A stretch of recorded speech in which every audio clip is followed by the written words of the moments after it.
بسم اللہ الرحمن الرحیم۔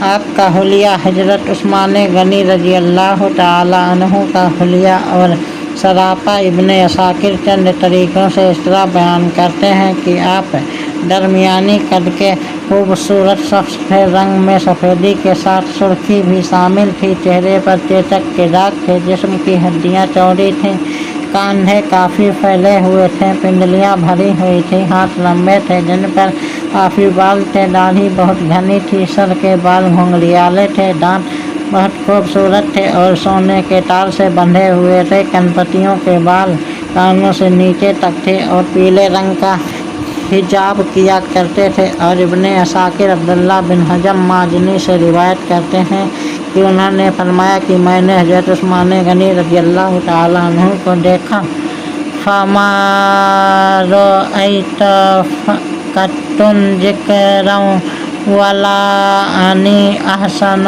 وَجْهًا مِنْهُ، یعنی میں نے عورتوں اور مردوں میں سے کسی کو ان سے زیادہ حسین و خوبصورت نہیں پایا۔ تاریخ الخلفاء۔ اور ابن عساکر حضرت اسامہ بن زید رضی اللہ تعالیٰ عنہما سے روایت کرتے ہیں، وہ فرماتے ہیں ایک بار رسول اللہ صلی اللہ تعالیٰ علیہ وسلم نے گوشت کا ایک بڑا پیالہ دے کر حضرت عثمان غنی رضی اللہ تعالیٰ عنہ کے پاس بھیجا۔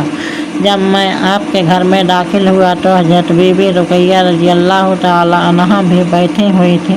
میں کبھی حضرت بی بی رقیہ کے چہرے کی طرف دیکھتا اور کبھی حضرت عثمان غنی رضی اللہ تعالیٰ عنہ کی صورت دیکھتا تھا۔ جب میں آپ کے گھر سے واپس ہو کر رسول اکرم صلی اللہ تعالیٰ علیہ وسلم کی خدمت مبارکہ میں حاضر ہوا تو رسول اکرم صلی اللہ تعالیٰ علیہ وسلم نے مجھ سے دریافت فرمایا کہ عثمان رضی اللہ تعالیٰ عنہ کے گھر کے اندر تم گئے تھے؟ میں نے عرض کیا یا رسول اللہ، جی ہاں، میں گھر کے اندر گیا تھا۔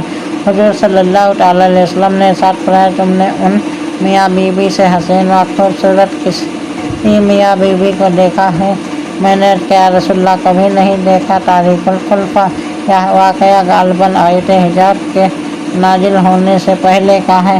اور ابن عدی حضرت عائشہ صدیقہ رضی اللہ تعالیٰ عنہا سے روایت کرتے ہیں کہ انہوں نے فرمایا کہ رسول اللہ صلی اللہ تعالیٰ علیہ وسلم نے حضرت عثمان غنی رضی اللہ تعالیٰ عنہ کے ساتھ اپنی صاحبزادہ ام کلثوم کا نکاح کیا تو ان سے فرمایا کہ تمہارے شوہر عثمان غنی تمہارے دادا حضرت ابراہیم اور تمہارے باپ محمد صلی اللہ تعالیٰ علیہ وسلم سے شکل و صورت میں بہت مساوات ہے۔ تاریخ الخلفاء۔